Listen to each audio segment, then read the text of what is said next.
Review देना है, analyse करना है गेम को, कोशिश करनी है हमने गेम को एनालाइज करने की। 2-0 same old story.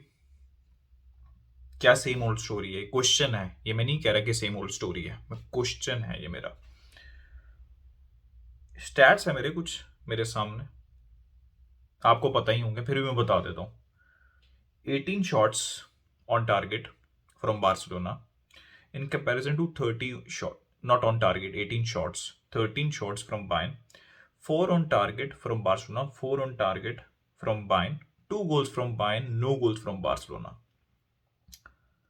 54% possession at Allianz Arena against a team, Bayern Munich obviously, जो कि पोजेशन रखना पसंद करती है, जो कि हाई लाइन खेलना पसंद करती है। 538 passes by Barcelona, 475 passes by Bayern. 85% pass accuracy in comparison to 82% of Bayern. 8 foul Barça ने कमिट किए, 12 फाउल जो है बायर्न ने कम्पीट किए। थोड़ा सा कैमरा ठीक कर लें।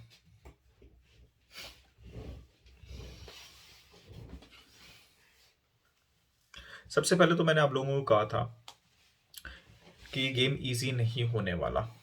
I was going for a draw, that was a brave prediction considering कि हमारा ट्रैक रोड क्या है एलियंस अरीना में। सबसे आसान इसका एनालिसिस पता क्या होगा आपको? हर जगह कोई कहेगा सबसे पहले टारगेट किया जाएगा चाबी को, कहा जाएगा अलोंसो को स्टार्ट करा दिया, क्रिस्टेंसन को स्टार्ट करा दिया, आरी गार्सिया को स्टार्ट कराना चाहिए था, बाल्डे को स्टार्ट कराना चाहिए, गावी जगह फ्रेंकी डियोंग को स्टार्ट कराना चाहिए था। तो सबसे पहला तो एनालिसिस आपको मार्केट में ये मिलेगा, ठीक है, which is very obvious, right. तो सबसे पहले तो चाबी को टारगेट किया जाएगा, प्लेयर्स को टारगेट किया जाएगा, परफॉर्मेंस को टारगेट किया जाएगा। कहा जाएगा बुस्केट्स की पूरी तरीन गेम थी, उसको रिटायर हो जाना चाहिए। रिटायरमेंट के हक में तो मैं भी था इस सीजन में, लेकिन ये कहा जाएगा आपको कहा जाएगा कि गावी की परफॉर्मेंस बहुत बुरी थी, आपको कहा जाएगा कि मिडफील्ड की परफॉर्मेंस अच्छी नहीं थी, ठीक है। तो ये एनालिसिस आपको मिलेंगे हर जगह, मार्केट के अंदर ये चल रहा होगा। मेरी नज़र में सिंपल सी, अगर एक लाइन में, डिटेल में तो हम बात करते हैं, लेकिन अगर एक लाइन के अंदर मैं एक्सप्लेन आपको करूं, football is all about momentum. Football is all about converting your chances. आपको चांस मिल रहे हैं, आप कन्वर्ट नहीं कर रहे। We have seen it so many times in football. आपको चांसेस मिल रहे हैं, आप कन्वर्ट नहीं कर रहे। ऑपोजिशन भी खेलने आई है, ऑपोजिशन बायर्न जैसी टीम है, आप एलियंस अरीना के अंदर खेल रहे हो। उन्होंने भी ऑपोजिशन ने चांसेस क्रिएट कर रहे हैं। यू विश कि वो भी अपने चांसेस वैसे ही वेस्ट करें जैसे आप कर रहे हैं, तो फिर 0-0 ड्रॉ हो जाना चाहिए। लेकिन नॉर्मली ऐसा होता नहीं है। नॉर्मली 99% ऑफ द टाइम ऐसा ही होता है कि अगर आप अपने चांसेस नहीं लेते, 10 चांसेस आप अपने नहीं लेते, 4 चांसेस में 2 चांसेस जो है वो ऑपोजिशन ले लेती है। समझ रहे हो मेरी बात? तो बायर्न को चांसेस मिले, उन्होंने ले लिए। बारसा को चांसेस मिले, उन्होंने नहीं लिए। आई थिंक पहला हाफ के अंदर 10 चांसेस जो थे वो बारसा के थे, मतलब शॉट्स ऑन टारगेट की बात करूं सिर्फ 4 थी। पहला हाफ की बात करूं तो बेहतरीन पहला half. I was so happy to see Barcelona play. अच्छा, एक और चीज़ भी मार्केट में आपको मिलेगी यार, हमारी डिफेंस बहुत बुरी थी, हमने अपनी डिफेंसिव मतलब जो डिफेंस बुरी थी उसकी वजह से हमने गोल खाई। तो ये चीज़ भी एनालिसिस आपको मिलेगा मार्केट के अंदर, लेकिन आपने बिलीव नहीं करना। मेन एनालिसिस ये है कि हम अच्छा खेले, we had the control. Obviously भाई ऑपोजिशन भी खेलने आई है, और जब वो गोल मार देंगे तो उन्होंने आपके ऊपर प्रेशर क्रिएट करना ही करना था। आप भी कर लेते। आप आपको चांस मिले थे पेड्री और लेवेंडोस्की के। सबसे पहले हाफ में लेवेंडोस्की का, सेकंड हाफ में पेड्री का। सबसे ज़्यादा अच्छा चांस इन्हीं 2 प्लेयर्स के पास था, आप ले लेते। अगर आप लेवेंडोस्की वो वाला चांस ले लेता तो फिर बारसा ने डोमिनेट करना था, जिस तरह बायर्न ने पहले गोल के बाद डोमिनेट किया। आपने भी वैसे ही डोमिनेट करना था, लेकिन फ़र्क ये था कि आपने अपने चांसेस नहीं लिए और बायन ने अपने चांसेस ले लिया। तो आपको मार्केट में ये बात मिलेगी कि हमारी डिफेंसिव एबिलिटी अच्छी नहीं थी, तो आपने उस चीज़ में बिलीव नहीं रखना करना। मतलब मेरा अपना ओपिनियन, आप बिलीव करना चाहें तो कर सकते हैं। बारसा का पहला हाफ बेहतरीन था भाई। It's been such a long time कि मैंने एलियंस अरीना के अंदर अगेंस्ट बायर्न म्यूनिख, बड़ी बड़ी टीम बारसा की एलियंस अरीना के अंदर खेली हैं, लेकिन इतना डोमिनेंट फर्स्ट हाफ मैंने आज तक नहीं देखा। मैं आपको सच बात बता रहा हूँ। We were absolutely brilliant, our defence was absolutely brilliant, our midfield was absolutely brilliant. हमारे पास फुल कंट्रोल था गेम के अंदर, हमारी मिडफील्ड वर्क कर रही थी। Pedri and Gavi was balling, Busquets की पोजिशनिंग, उसकी इंटरसेप्शन बेहतरीन थी। कुंडे ने कंटेन किया हुआ था यहाँ पे डेविस को। अराहो की, Christensen was doing nothing wrong. Even Alonso की इंटरसेप्शन 2-3 जगह पे साने ने उसको तंग किया, उसकी भी इंटरसेप्शन अच्छी थी। उसका पास टूवर्ड्स लेवेंडोस्की फाइनल थर्ड में जो उसकी कैपेबिलिटी है, वो लेवेंडोस्की अच्छा सेव था नोयर का। तो पहले हाफ में we were absolutely brilliant and I was so happy. और मेरे लिए सबसे ज़्यादा ज़रूरी चीज़ ये थी कि हम कंपेटिटिव रहें इस टाई के अंदर। हम इस टाई के अंदर कंपेटिटिव रहें, जो कि हमने पहले हाफ में शो किया। मतलब गेम स्टार्ट करते ही एलियंस एरिना में हमने शो किया कि हम कंपेटिटिव हैं। So I was so happy with the first half. Everyone was absolutely brilliant apart from our finishing. Lewandowski का ऑफ गेम था, या जब लेवेंडोस्की का ऑफ गेम है तो मैं रफीनिया या डेम्बले से क्या शिकवा करूं। इवन पेड्री का, मतलब लेवेंडोस्की का, मैं ये नहीं कह रहा कि उसका game play, I don't mean कि उसका गेम प्ले ऑफ था, आई डोंट मीन कि पेड्री का गेम प्ले ऑफ था। मेरा मतलब ये है कि उनकी फिनिशिंग ऑफ थी। तो जब पेड्री और डेम्बले, सॉरी, लेवेंडोस्की की फिनिशिंग ऑफ थी, तो फिर रफीनिया और डेम्बले पे तो बात करना बनता ही नहीं है फिनिशिंग वाइज।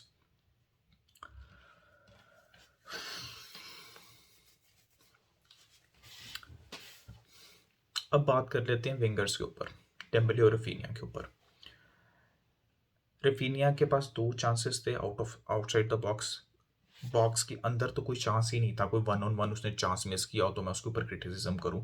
ओवरऑल अच्छा गेम नहीं था रफीनिया का। वो जो लाइन ब्रेकिंग पासेस करता है वो नहीं कर पा रहा था। द ओनली थिंग जो उसके पास अपॉर्चुनिटीज आ रही थी, और उसका सबसे अच्छा गेम प्ले तभी था जब वो शुरू के कुछ मिनट्स में राइट साइड के ऊपर खेल रहा था। सेकेंड हाफ में 10-15 मिनट खेलने के बाद वो सब्स्टिट्यूट हो गया था। तो सबसे पहली बात यह है, या तो राइट साइड पे अगर आपने खिलाना है तो आप रफीनिया को ही खिलाएं। अगर डेम्बले और रफीनिया दोनों को खिलाना है तो फिर आप रफीनिया को बेंच करें और डेम्बले को राइट साइड के ऊपर खिलाएं।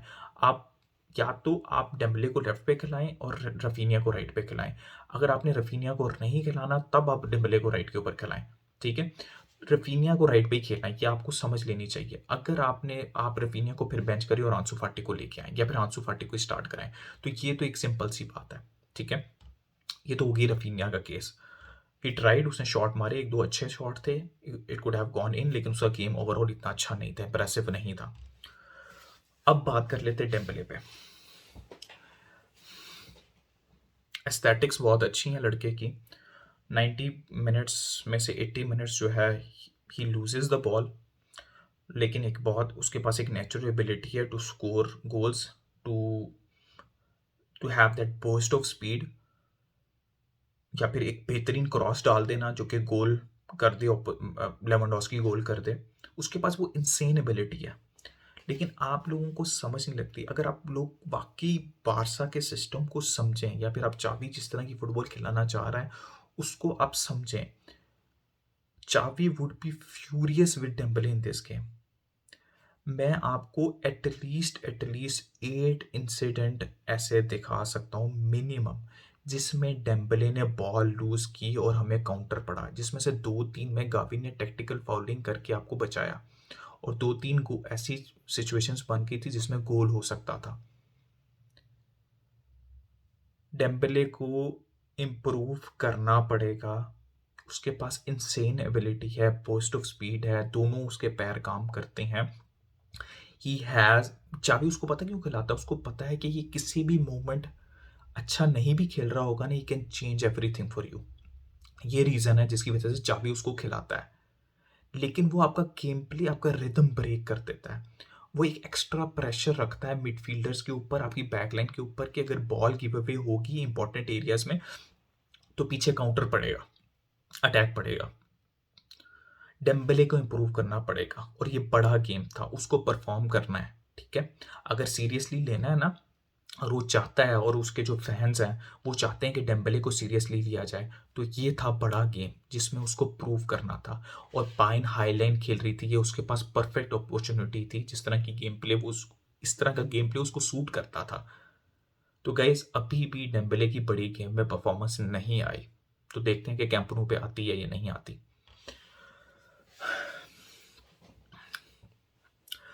वही बात है, आपको मार्केट में बहुत से एनालिसिस मिलेंगे कि डिफेंस अच्छी नहीं है हमारी। पहले गोल के अंदर पता किसकी गलती थी?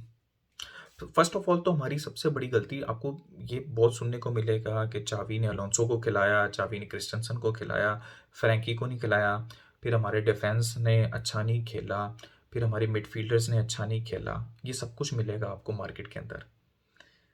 लेकिन मेन मेन पॉइंट पता क्या है? मेन पॉइंट जो मैंने आपको बता दिया, main point is simple as that, if you will not convert your chances, opposition will.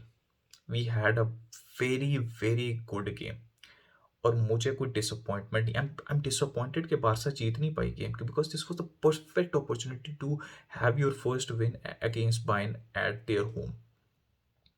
लेकिन आपने अपने chances, I am disappointed, I am hell disappointed at that, but I am not disappointed at the overall performance.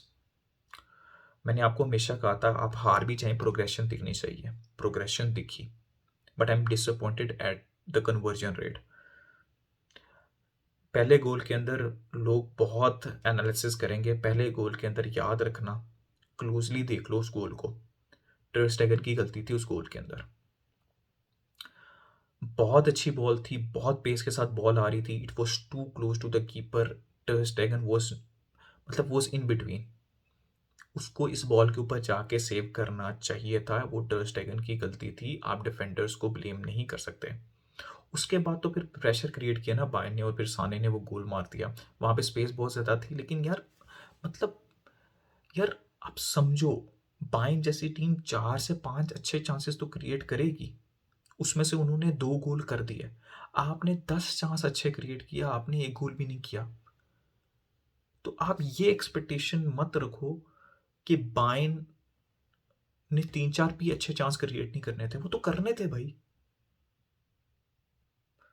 बहरहाल मुकाबला चल रहा था कि Dembele और साने में से कौन सबसे ज़्यादा बॉल लूज़ करेगा। आई थिंक इवेंचुअली डेम्बले ने ये जीत लिया कि डेम्बले ने सबसे ज़्यादा बॉल लूज़ की, लेकिन इवेंचुअली साने ने एक मोमेंट ऑफ मैजिक तो दे दिया ना इवेंचुअली इस मैच के अंदर, लेकिन डेम्बले वो मोमेंट ऑफ मैजिक नहीं दे सका unfortunately.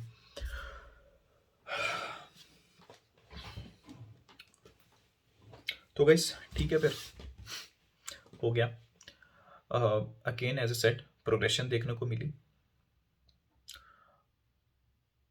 I was impressed with the way Barca played in the first half.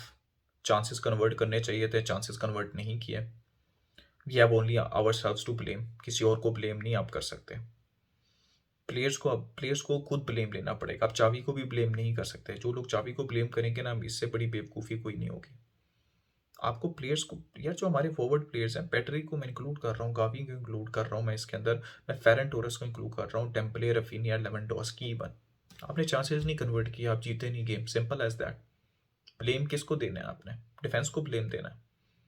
मैं आपको, इट वाज मतलब काउंटलेस टाइम आपकी डिफेंस ने आपको बचाया, व्हेन डेम्बले और आपकी जो हाई लाइन थी, जो आपकी फॉरवर्ड से उन्होंने बॉल गिव अवे की। तो आप ब्लेम मैनेजर को नहीं कर सकते, आप स्टार्टिंग 11 को ब्लेम नहीं कर सकते, simple as that. You didn't convert your chances. So guys I am hopeful with this team. At the end of the day I am very hopeful with this team, and I am really looking forward to the season. I know आप लोग disappointed होंगे, मैं भी disappointed हूँ, लेकिन there are lot of positives to take out of this game. उसके ऊपर ध्यान दें, और क्रिटिसिज्म करें जैसे मैंने किया, फेयर क्रिटिसिज्म करें, अनफेयर क्रिटिसिज्म मत करें। Thank you so much. Like करें, सब्सक्राइब करें, शेयर करें। Keep enjoying football. Until next time, it's a goodbye from me.